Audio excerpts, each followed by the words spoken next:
Hello, I'm North Hempstead Town Supervisor Judy Bosworth. Welcome to Project Independence's presentation of Keeping Seniors Safe, a series of informative talks by some of the leading experts in criminal justice. Project Independence has been a part of North Hempstead for over 10 years. While its main mission is to provide services that enable our seniors to stay comfortably in their homes as they age, we also focus on keeping our seniors informed and safe. Criminals and those who want to take advantage of our senior citizens have always been around. But today, in this climate of ever-changing technology and ways to communicate, it seems that criminals have found new ways to try and separate you from your money. We have to be cautious about to whom we open our doors to, and we have to be wary of mail, emails, and phone calls from people we don't know. Sometimes it feels like a minefield. It's often said that post-war generation is considered to be more trusting than other generations, and that most of our seniors were raised to be polite, even to strangers. There are people out there who may misuse this trust and who are looking to commit a crime that can harm you. This series of talks will give the viewer updated information about scams, how to avoid them, how to keep your identity safe, and who to contact for help if you think you may have been a target of a scammer. I hope after hearing from these experts, you will come away with the tools you need to keep you and your money safe. I'm John Ryan. I want to welcome you to Project Safe Series, or Seniors Against Financial Exploitation. There are currently more than 55,000 residents over the age of 60 living in North Hempstead. 10% of those residents have most likely experienced some form of financial abuse, with women being abused at a higher rate than men. These forms range from home improvement scams to Medicare, Medicaid fraud, phony IRS threats, and various forms of financial exploitation. Nationally, it is estimated to cost seniors over $3 billion each year. North Hempstead Supervisor Judy Bosworth and Project Independence wants to empower you with the information you need to protect yourself. We believe that you will find these shows informative and useful. On today's show, we have with us Dr. Kiszko, and Dr. Kiszko is from Northwell Healthcare System. Yes. Hello, and thank you so much for joining us. Thank you so much for having me. We were chatting just before the show, and you're very much aware of the exploitation of seniors from a financial perspective. Yes. And we talked, which I would like to start with, is suppliers. Right. And you would mention in reference to patients Right. who are on diabetic medicines. Right. So essentially, a lot of our elderly patients suffer from a multitude of chronic conditions which require, home monitoring, diabetes being one of them. We prescribe supplies essentially for blood glucose monitoring, and we try to advise our patients and guide them as to how often they should be testing their blood sugars. Okay. If you ever, have known the diabetic, it's one of the least favorite types of the diabetes monitoring is having to prick yourself every morning or in between each meal. Right. What we'll often do is we'll set forth kind of guidelines and rules as to how often they should be doing it. Suppliers might call our patient, try to switch them over to their essentially diabetic supplies, which may be more expensive. It could be actually billed higher through Medicare, so it's also a form of kind of Medicare kind of soft fraud. Right, it is. Absolutely. And then also the psychological and physical pain that comes from, one, having to prick yourself and test your blood sugar, but also say your sugar does fluctuate, and then having to worry about your control and not being able to discuss it with me, particularly at that moment. Right. The issue there, which just comes to mind so quickly, is it's a patient who has gone to a doctor, who trusts you for your advice, and yet you have somebody coming in trying to sway them to get a more, it is fraud, to get a more expensive medication, which may not even be better for them, to do it more times a day, which could be detrimental to their health versus beneficial. Every senior out here should just go by the word of their doctor. What the doctor tells you. And if you get a phone call like that, you call up. Say, Dr. Kiszko, does it make sense? This guy called me and said this. Exactly. And you'd say, John, you don't get involved in that. That's no good. You don't need to do it 3 times a day. The regimen you're using is fine. Right, right. And it's not only for chronic conditions, and also, you want to think about some of the homeopathic medications or supplies, and essentially kind of promises being made to patients to either treat their arthritis or treat their pain with medications that are not only expensive, right, but are not FDA approved. Our elderly consumers, our elderly patients are actually the highest consumers when it comes to the alternative medicines. Mm-hmm. Wow, I thought that's new. I would have assumed it would be the younger generation would be given these herbal remedies a try. Yeah, I think it ends up being the older generation, because sometimes as doctors we fail them. We're not able to properly treat their symptoms and properly treat them without providing unnecessary side effects. And so oftentimes these people do turn to these companies that provide alternative remedies to, with all sorts of kind of promises and claims being made that are not supported by any research that is strong or valid by any means. And if you think about a person that's on a fixed income, some of these medications and these vitamins, remedies are so expensive, $20-30 a month, which will add up. Right, absolutely. And this is not covered by Medicare. It's not. This is out-of-pocket expense that these seniors all are taking on. out-of-pocket expense. Mm-hmm. For something they've been talked into, and that's the issue. Yeah. You either see an infomercial or somebody's calling them on the phone. Yeah. And it's a shame, because I don't know how they have access to, I have a back pain or if I have a knee pain. Yeah. Because they create the conversation around your ailment. Right. I think all this research can be done so easily. I think so much information, not particularly your personal information in terms of your medical history, but take, for example, Medicare, right? Anybody that is 65 or older that is a U.S. Citizen, permanent resident, essentially has Medicare. Right. So if you're somebody that's like a con artist trying to call somebody kind of posing as a Medicare representative, you don't really have to do much research as to what kind of a private insurance this person has. You just assume, okay, they're 67 years old, probably they have Medicare. Right. You can call them as a Medicare representative, asking them to either give you their personal information, update their personal information, or again offer you services that are not necessary services, like bogus mobile kind of crisis buses. Right. Yeah, it all happens. And you made a very good point there too. Everybody over 65 has it, so that's a phone call that's a little softer. Yeah. You're not talking about just an independent insurance company. Everybody 65 and over has Medicare, so here's a question. Right. Mrs. Jones, I know your card, we need to update something. Yeah. And people are susceptible to it. Yeah. And I know also, which is important for viewers to hear, once you get certain items on your Medicare card, you can't get them again for the rest of your life. Exactly. So it does behoove you to look at your bills when you get them and not say, so oh, I don't really care, I'm not paying for it, and you throw it away. Yeah. If there was a walker charged, and 2 years from now you need a walker, they're going to say 2 years ago you got a walker. Exactly. And that's with so many things. Like, think about like physical therapy. Oftentimes those doctors will be given papers to sign, okay, have this patient get physical therapy. They may not even need the therapy. If we just sign that paper without looking, we might be essentially using up their physical therapy benefits for that period, should they get into an accident or have a fall. So as doctors, we also have to be aware of these rules.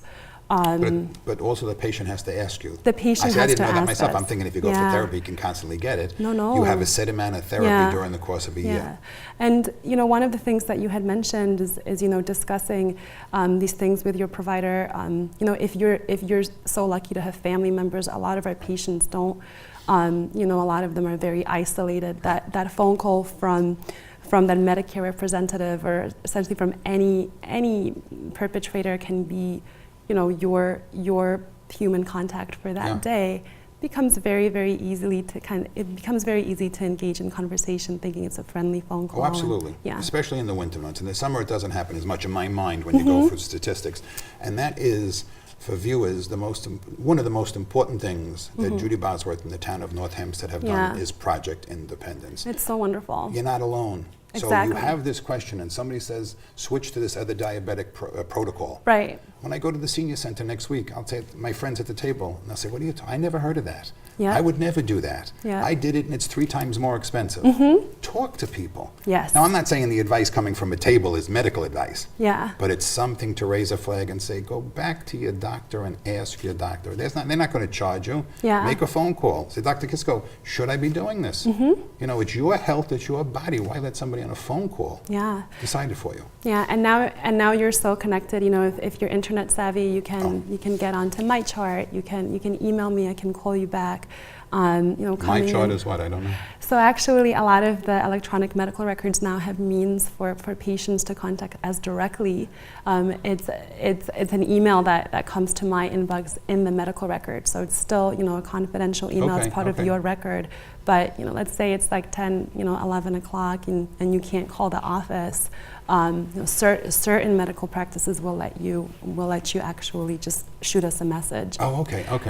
If my record is connected to my phone, then I can get that message at that point in time and respond to you right away. Wow, okay. Yeah. So they have access. They have Stumbling, access. you have access to the doctor. Yeah. So it does, and these decisions don't have to be made in a minute anyway. Exactly. When you're dealing with your health, take your time and do the right thing.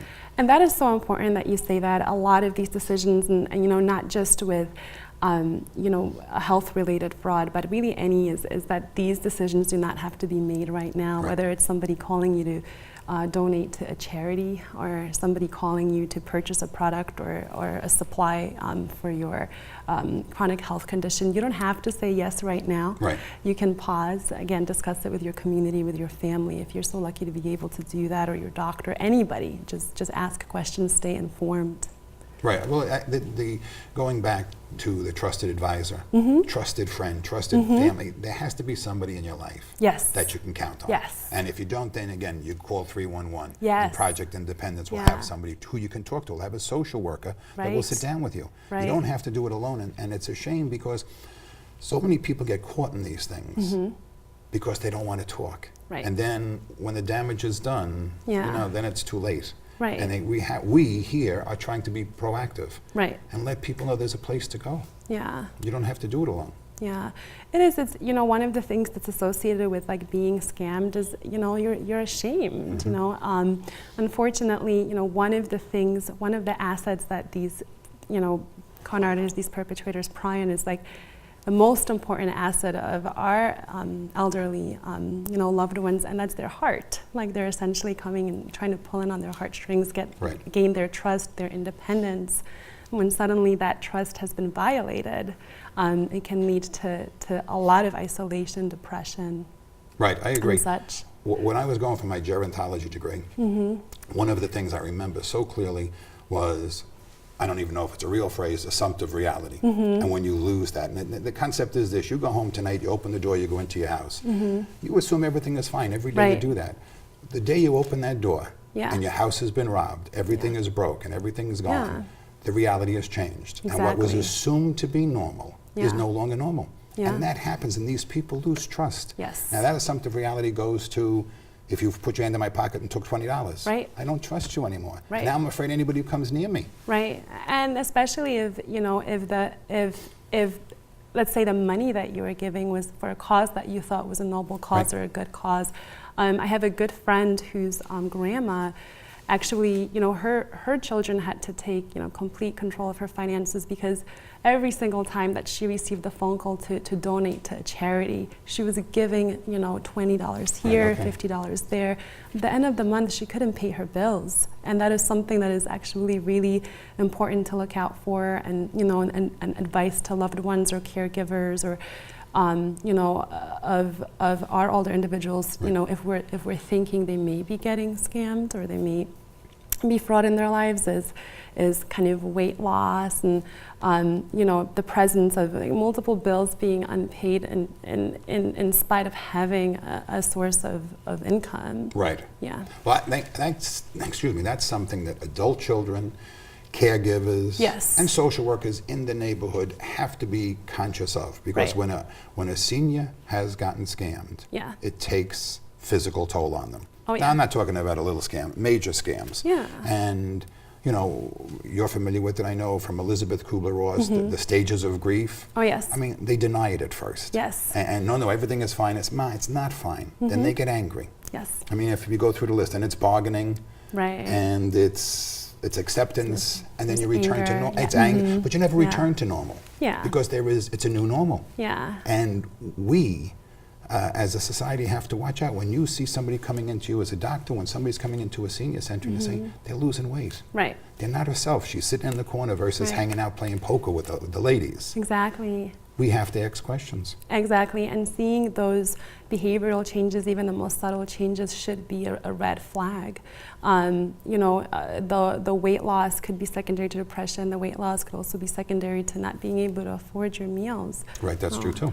I had a patient that was on such a fixed income that he was only able to afford one meal a day, and he would split that meal between his 3 meals. And you know, and I would worry about him. And if there are people out there trying to extrapolate whatever money that he has left, what's going to happen to that one meal? And this was an individual that was isolated, didn't have much of a family support.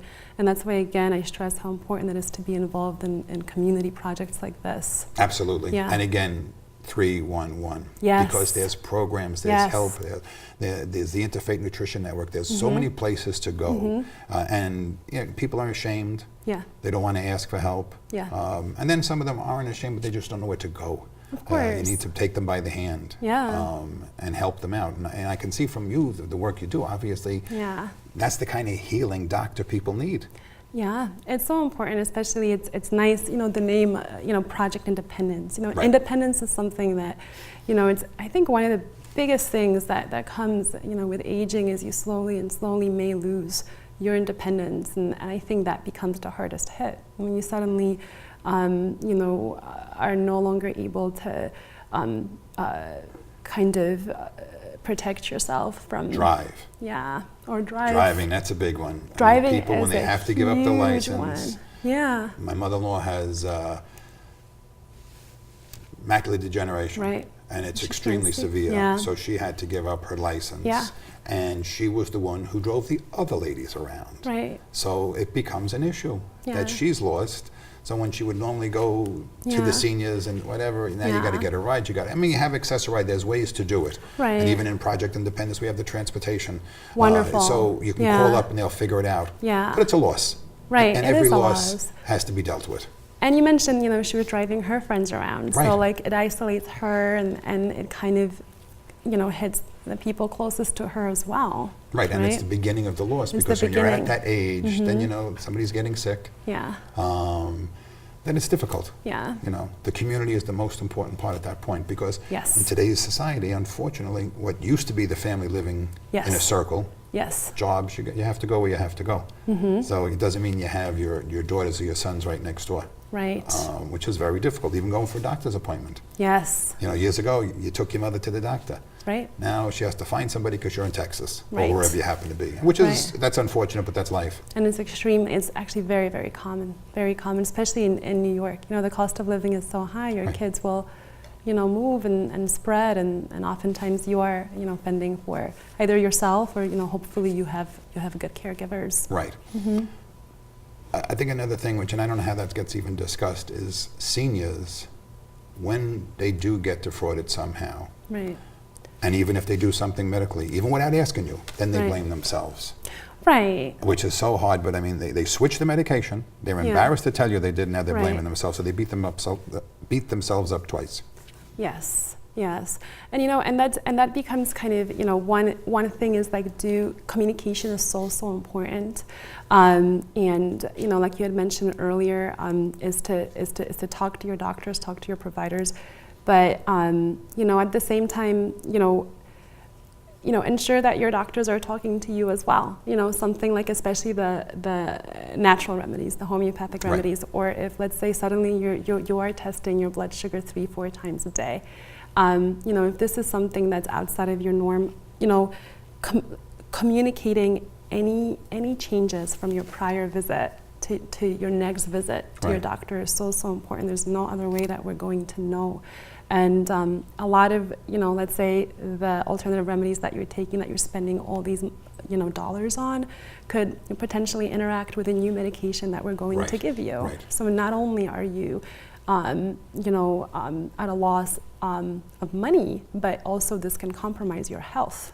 Right. Well, that's true, and that we have come across that with different interviews with people where they don't pay attention. Right. And 3 or 4 medications are mixed together. Right. But you don't know I'm taking the other one, and Right. he doesn't know. And at the end of the day, it could have very dangerous ramifications on the person's health. Yeah, as dangerous as bleeding. Some of these things that are being sold over the counter to people can interact with like a blood thinner that I'm giving you, and you can have a potentially life-threatening bleed, and so that's why it's so important to communicate. Maybe have a piece of paper, write down every new product that you're using, or any new product that's been offered to you. Whether it's over the phone or wherever. Just write it down. Be ready to discuss it at your next visit. That's why we're there, especially as geriatricians. We make sure that our visits are not, your regular 10, 15-minute visits, in our office at Northwell. Our visits range from 30 to 45 minutes. We'll discuss everything. One of the things that we do discuss actually is kind of the biopsychosocial, environmental kind of aspect to your life since we saw you last, Wow. And so we can explore, your risk factors for circumstances like these that we're talking about today. That's amazing. Actually, what it is, and I think we're going to end on this. Yeah. You want the seniors to keep a chart, to keep an organized chart of what they're doing, where they're doing it, the medications, and so when they come in to sit down with you, it's easy for you to ask a question. I was like, what did you do last week? Did you take any vitamin E? Did you take any vitamin D? You got to chart it. If you're taking D, even though you think vitamin C is great, maybe you're taking too much. Right, and keep your family in the loop. Like ensure that your family is aware. Let's say you may forget to jot something down, forget something at your next appointment. Your son or your daughter will be aware, and also and that way they can also watch out for those subtle cues that we had discussed of like depression or shamefulness or. Right. This has been wonderful. Yeah, it has. Thank you so much. Thank you. Thank you for watching Project Safe. I want to thank my special guest, Dr. Kiszko, today for being with us and sharing some wonderful ideas on how to stay financially safe. I'm John Ryan, and until next time, please be safe. And if you have any concerns or questions, call 311 and ask for Project Independence. I'm Dr. Kinga Kiszko. I'm a family practitioner and geriatrician from Northwell Health, and my quick tip is to do not isolate yourself. Involve yourself in your community, discuss any issues that may come up with your loved ones and your community, and essentially just stay involved.